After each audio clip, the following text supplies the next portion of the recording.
কিন্তু একটা সত্য কথা বলি, ইসলামের যে বিধান, যে জেনা যদি কোনো বিবাহিত পুরুষ করে বা ধর্ষণ করে, তার যে শাস্তি, তাকে বুক পর্যন্ত মাটিতে পুঁতে দিয়ে তাকে পাথর মেরে হত্যা করতে হবে।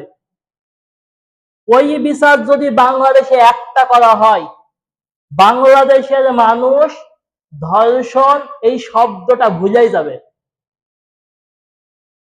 আল্লাহর প্রতি আরেকটি আদব হচ্ছে, আল্লাহ তাআলা আমাদেরকে যে আদেশ করেছেন, যে নিষেধ করেছেন, সেগুলো সম্পর্কে নির্দ্বিধায় মেনে নেওয়া। আমাদের যে আদেশ দেওয়া সেটা কি করা? নির্দ্বিধায়, কোনো দ্বিধাদ্বন্দ্ব না রেখেই মেনে নেওয়া। আল্লাহ তাআলা বলছেন, ফালা ওয়া রাব্বিকা লা ইউমিনুনা হাত্তা ইউহাক্কিমুকা ফীমা শাজারা বাইনাহুম সুম্মা লা ইয়াজিদু ফী আনফুসিহিম হারাজাম মিম্মা কাদাইতা ওয়া ইউসাল্লিমু তাসলিমা।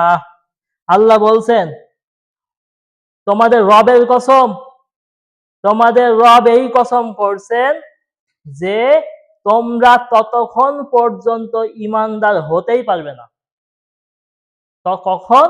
যখন তোমাদের মধ্যে কোনো বিচার ফাইসালা হয় এবং তার ব্যাপারে হে নবী আপনাকে তারা বিচারক হিসেবে মেনে না নেয়। আল্লাহ কথা কি, যে ওই ব্যক্তি, তারা ততক্ষণ পর্যন্ত ঈমানদার হতেই পারবে না যতক্ষণ না আপনাকে তাদের বিচার কার্যের বিচারক মেনে না নেয়।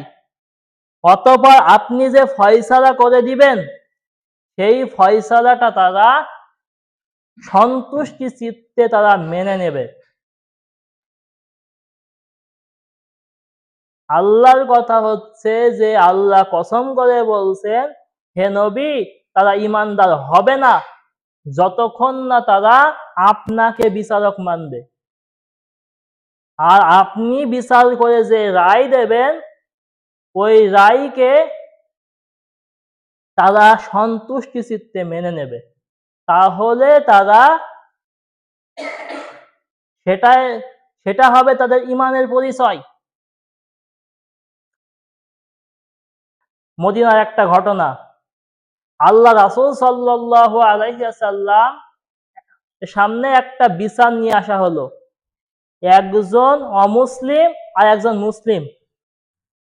আল্লাহ রাসূল বিচার ফাইসালা করার পরে রায় দিলেন ওই অমুসলিমের পক্ষে। অমুসলিমের পক্ষে রায় দিলেন এবং রায়টা গেল মুসলিমের বিপক্ষে। তো তখন এই মুসলিম ব্যক্তি গেল হযরতে ওমর রাদিয়াল্লাহু তাআলা আনহুর কাছে। ওমর রাদিয়াল্লাহু তাআলা আনহুর কাছে যখন গেল, হযরত ওমর রাদিয়াল্লাহু তাআলা আনহুকে বলছে যে আমাদের এই বিচারটা করে দাও। তো হযরত ওমর বলছে, এই বিচার কি এর আগে কেউ করেছে? তখন ওই যে মুসলিম ব্যক্তি বলছে, হ্যাঁ, আল্লাহ রাসূল এই বিচারটা করেছে এবং আমার বিপক্ষে রায় দিয়েছে, তুমি সঠিকভাবে বিচার করে দাও। তখন হযরত ওমর বলছে, তুমি দাঁড়াও, আমি ভিতর থেকে আসছি। ভিতরে গিয়ে তরবারি নিয়ে সেই মুসলিম ব্যক্তির বডি থেকে, শরীর থেকে তার মাথাটা আলাদা করে দিল। পুরো মদিনায় খবর পৌঁছে গেল। তখন হযরত ওমরকে আল্লাহ রাসূল জিজ্ঞেস করলেন, হযরত ওমর তুমি এই কাজ কেন করলে? তুমি একজন মুসলিমকে কেন হত্যা করলে? তখন হযরত ওমর সমস্ত ঘটনা খুলে বলল যে আল্লাহ রাসূল, যে আপনি যেই বিচার করেছেন তার উপরে সে নতুন করে ওই বিচারকে পাল্টিয়ে নতুন করে বিচার করতে চায়, ও তো মুসলিম না, তো মুরতাদ, এজন্য আমি তাকে হত্যা করেছি। কিন্তু আজ আমাদের বাংলাদেশের দিকে তাকান, আমাদের বাংলাদেশে তো বিচার ঠিক মতো হয়ই না। আজ থেকে 2-3 মাস 4 মাস আগের ঘটনা, মাগুরার আসিয়া ঘটনা জানেন না আপনারা? আসিয়াকে হত্যা করা হলো, ফাঁসির রায় হয়েছে, কিন্তু এখনো কি ফাঁসি হয়েছে? এই এখনো 2 সপ্তাহ পার হয়নি রামিসা হত্যা, রামিসাকে ধর্ষণ করে হত্যা করা হলো, সেটার বিচারও এখনো হয়নি। প্রথম দিন যখন কোর্টে উঠেছে নতুন কথা, ওই খুনি বলছে আমি কিছু করিনি, ডলার নামে একজন করেছে।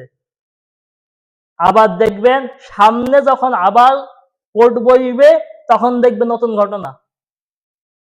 বড় আশ্চর্য লাগে আরো এটা দেখে যে বাংলাদেশের আইনে যে ব্যক্তি খুনি, খুন স্বীকার করে নিয়েছে যে আমি খুন করেছি, তারপরেও রাষ্ট্রীয়ভাবে টাকা খরচ করে তার জন্য উকিল নিয়োগ দেওয়া হয়।